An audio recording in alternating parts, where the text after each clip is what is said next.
కొమ్మూరి సాంబశివరావు రచన అర్ధరాత్రి పిలుపు ప్రారంభ భాగం. గడియారం 12 గంటలు కొట్టింది. అది అర్ధరాత్రి. డిటెక్టివ్ యుగేందర్ పుస్తకాన్ని మూసి ప్రక్కన పెట్టి కుర్చీలోంచి లేవబోతున్నాడు. బజర్ మ్రోగింది. డాక్టర్ల కోసం పేషెంట్సు, డిటెక్టివ్ల కోసం క్లయింట్సు ఏ సమయంలోనైనా రావచ్చు. ఆపదలు సమయము వీళ్ళు చూసుకొని రావు. యుగేందర్ లేచి తలుపు దగ్గరికి వెళ్ళి తలుపుకున్న చిన్న అద్దంలోంచి చూశాడు. ఒక యువతి నిల్చొని ఉన్నది బయట. చెప్పడానికి వీలు లేదు. ఎవరో ఆమె తనకి అన్యాయం జరిగిందని కత్తి పెట్టుకొని అర్ధరాత్రి వచ్చి తలుపు తీయగానే పిస్తోల్తో షూట్ చేయవచ్చు, లేదా కత్తితో పొడవచ్చు, లేదు ఏ విదేశీ గూఢచారో కావచ్చు. యుగేందర్ గోడ దగ్గర తలుపు పక్కన నిల్చొని మీటు నొక్కాడు. తలుపు బార్లా తెరుచుకున్నది. ఆమె గదిలోకి వచ్చింది. వెంటనే తలుపులు మూసుకున్నవి. చేతులు పైకెత్తండి అన్నాడు యుగేందర్. ఇదేమిటి? నేను ప్లీజ్, జాగ్రత్తలు తీసుకోవడం మా వృత్తికి తప్పదు అంటూ యుగేందర్ ఆమెను సమీపించి పరీక్షగా చూశాడు. చేతిలో ఆయుధం ఏదీ లేదు. దట్ ఈజ్ ఆల్ రైట్, రండి కూర్చోండి అన్నాడు యుగేందర్. ఇంత అర్ధరాత్రి వేళ ఎందుకు వచ్చానని అనుమానిస్తున్నారా? పగటి వేళ రాలేను. ఇటు పోలీసులు, అటు నా మిత్రులు అనబడే వాళ్ళు నా కోసం 1000 కళ్ళతో కాచుకొని ఉన్నారు. నేను కనబడితే చాలు మరుక్షణం నా ప్రాణం తీసేస్తారు అన్నది నవ్వుతూ. మీ పేరు? అడిగాడు యుగేందర్ మర్యాదగా. ఏ పేరుతోనైనా పిలవండి, నాకు అభ్యంతరం లేదు. నేను ఒక భారతీయురాల్ని, దేశభక్తురాల్ని అన్నది. యుగేందర్ ఆమెను పరీక్షగా చూశాడు. 25 సంవత్సరాలు ఉంటాయి. గొప్ప అందమైన స్త్రీ కాదు, కానీ ఆకర్షించే మొహము. ముఖ్యంగా నవ్వినప్పుడు కళ్ళల్లోంచి కాంతులు. మొహమంతా కొత్త అందాన్ని తెచ్చిపెట్టుకుంటుంది. భుజాల వరకు కత్తిరించుకున్న జుట్టు. సన్నగా ఉన్నది, అయినా బలహీనంగా లేదు. వంపులు ఉండవలసిన చోట వంపులు. ఆమె ఆడది అని స్పష్టంగా తెలిపే అంగ సౌష్ఠవము. యుగేందర్ ప్రశ్న కోసం కాచుకున్నట్టు కాస్త అసహనంతో బల్ల మీద 2 చేతులు పెట్టి ముందుకు వంగింది. చేతివేళ్ల గోళ్లకి వేసుకున్న ఎర్రని రంగు మిలమిల మెరుస్తున్నది. ఇంత రాత్రివేళ మీరు వచ్చిన పని? అడిగాడు యుగేందర్. మీ సహాయం కావాలి అన్నది ముక్తసరిగా. యుగేందర్ నవ్వాడు. ఆ విషయం అర్థమైంది. విపులంగా చెప్పండి అడిగాడు. మీ అనుమతితో నా హ్యాండ్ బ్యాగ్ తెరుస్తాను. అఫ్కోర్స్, ఇందులో పిస్తోలు ఉన్నది. మిమ్మల్ని కాల్చను లెండి అని నవ్వుతూ హ్యాండ్ బ్యాగ్ తెరిచి ఒక చిన్న పుస్తకాన్ని తీసింది బయటికి. ఆ పుస్తకాన్ని యుగేందర్కి ఇచ్చి, దయచేసి ఒక 10 నిమిషాలు ఓపిక్గా ఈ పుస్తకంలో పేర్లు చదవండి అన్నది. యుగేందర్ డైరీ లాంటి పుస్తకం తీసుకున్నాడు. మొదటి పేరు రాష్ట్రపతి, తర్వాత ప్రధాని, ఆ తర్వాత కేంద్ర మంత్రివర్గ సభ్యులు, ఆ తర్వాత అన్ని రాష్ట్రాల ముఖ్యమంత్రుల పేర్లు, తర్వాత రాష్ట్రాలలో మంత్రులు, వివిధ రాజకీయ పార్టీల అగ్రనాయకుల పేర్లు, దాదాపు దేశంలో పేరు ప్రతిష్టలు గల అందరి పేర్లు ఉన్నాయి.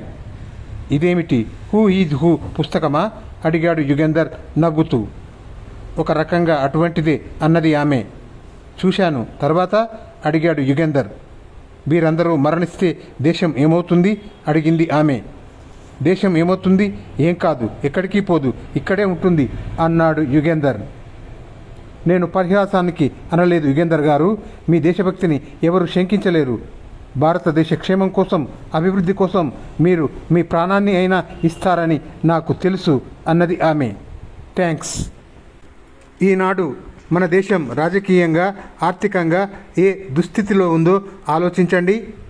పంజాబ్, అస్సాంలో రక్తపాతం, ప్రాంతీయ పార్టీల ప్రాబల్యం, హిందీ దేశభాష అనే పేరుతో మిగతా భాషల వారిని చిన్నచూపు చూడటం, స్త్రీకి రక్షణ లేకపోవడం, వెనుకబడిన వర్గాలకి చేయూతను ఇవ్వాలనే ఆశయంతో ప్రతిభకి, మేధస్సుకి గుర్తింపు లేకపోవడం, మతాల పేర్లతో మనుషుల్ని చంపుకోవడం, దేశంలో ఎక్కడ చూసినా హింసాకాండ, లంచగొండితనం, దుర్మార్గం, సమాన సంపద, సమాన భోగం ఉండే సామాజిక వ్యవస్థలను స్థాపించాలనే ఆదర్శం ఏమైంది? రాజకీయాలలో స్వార్థపరుల అవినీతిలో ఆ ఆదర్శం కొట్టుకుపోయింది.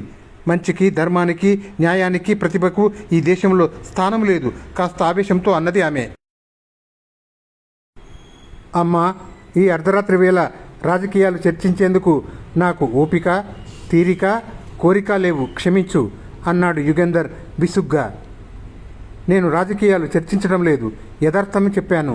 దేశంలోని పరిపాలకులు, రాజకీయ వర్గ నాయకులు, ప్రతిపక్ష నాయకులు, మత అధిపతులు అంటే ఈనాటి వ్యవస్థకు సంబంధించిన వారందరూ మరణిస్తే దాదాపు ఒకేసారి కొద్దిపాటి వ్యవధిలో దేశంలో ఏ మార్పు వస్తుంది యుగేందర్ గారు అడిగింది. సమాధానం కూడా మీరే చెప్పండి, వింటాను అన్నాడు యుగేందర్. ప్రజాస్వామ్యం పేరిట సాగుతున్న ఈ దుష్పరిపాలన అంతమవుతుంది. రాజకీయ నాయకులందరూ అంతరిస్తే ఇక తప్పదు. సైనిక అధికారులు కలుగజేసుకోవలసిన పరిస్థితి ఏర్పడుతుంది. సైనిక పరిపాలన వస్తుంది అన్నది ఆమె. ఏమో, అవన్నీ చర్చనీయాంశాలు. ఇంతకు మీరు వచ్చిన పని, అసలు విషయం రాబట్టాలని అడిగాడు యుగేందర్. ఇంతమందిని, రాష్ట్రపతి మొదలు జిల్లా రాజకీయవేత్త వరకు అందరినీ స్వల్ప కాలంలో హతమార్చగల శక్తి మీకు ఒక్కరికే ఉంది అన్నది ఆమె యుగేందర్ కళ్ళల్లోకి చూస్తూ. ఆమె యుగేందర్తో మళ్ళీ ఇలా అంది. అవును, ఇటువంటి కార్యక్రమం సాగించాలంటే డబ్బు, మనుషులు కావాలి. ఎన్ని కోట్ల రూపాయలైనా మీకు ఇప్పించగలను. 1000 మందినో అంతకన్నా ఎక్కువ మందినో మీ మాట జబదాటని మనుష్యులను ఏర్పాటు చేయగలను. దేశాన్ని అధోగతిలోంచి తప్పించి దేశ అభ్యుదయానికి సహాయం చేయమని కోరడానికే వచ్చాను అన్నది ఆమె. యుగేందర్ ఆమెను పరీక్షగా చూశాడు. పిచ్చిదా?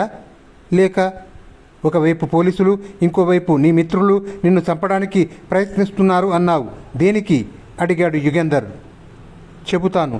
చెప్పడానికి సాహసం అవసరం లేదు. మీ సహాయం కోరి మీ వద్దకు వచ్చిన వారిని మీరు పోలీసులకు ఒప్పగించరని, అది మీ వృత్తి ధర్మం కాదని నాకు తెలుసు.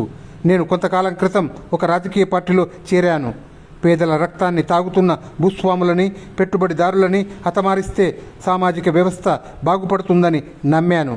కానీ కొన్ని రోజుల తర్వాత తెలిసి వచ్చింది, ఎక్కడో ఒకరినో ఇద్దరినో హతమార్చినంత మాత్రాన ఈ వ్యవస్థ మారదని. ఆ పార్టీలోంచి వచ్చేశాను. వాళ్ళ రహస్యాలు నాకు తెలుసు. అవి బయట పెడతానేమోనని నన్ను చంపడానికి ప్రయత్నిస్తున్నారు అన్నది ఆమె. నక్సలైట్ అన్నమాట. సరే, నిస్పృహ కలిగింది. ఆ పార్టీలోంచి వచ్చేశావు, బాగానే ఉంది.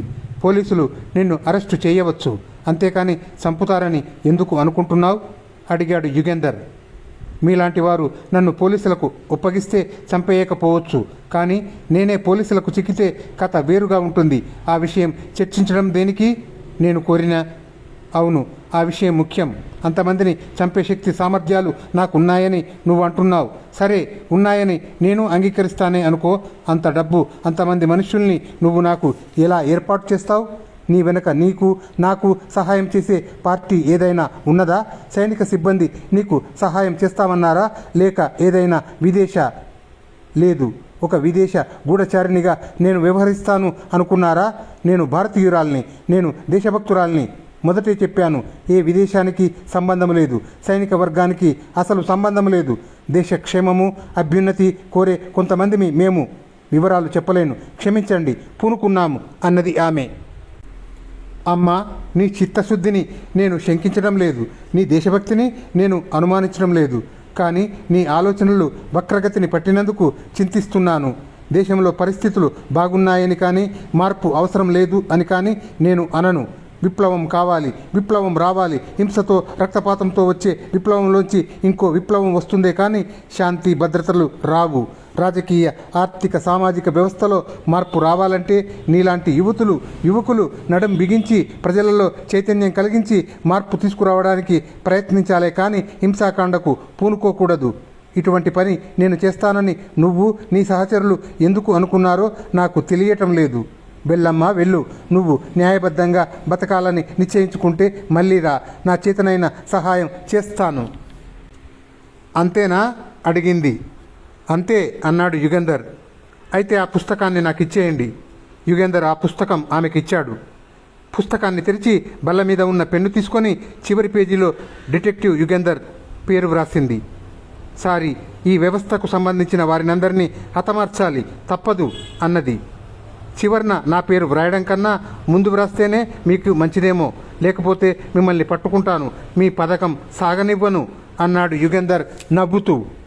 అవును, పొరపాటు చేశాను, ముందు మీ పేరే వ్రాయాలి అని పుస్తకంలో మొదటి పేజీలో పెద్ద అక్షరాలతో యుగేందర్ పేరు వ్రాసి నవ్వింది.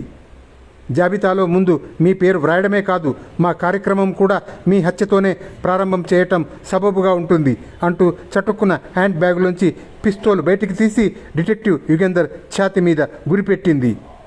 సారీ యుగేందర్ గారు, మిమ్మల్ని చంపాలి అనే ఉద్దేశంతో నేను ఇక్కడికి రాలేదు. ఆ ఆలోచన మీరే కలిగించారు. మీరు బతికి ఉంటే మా పథకం సాగనివ్వరు.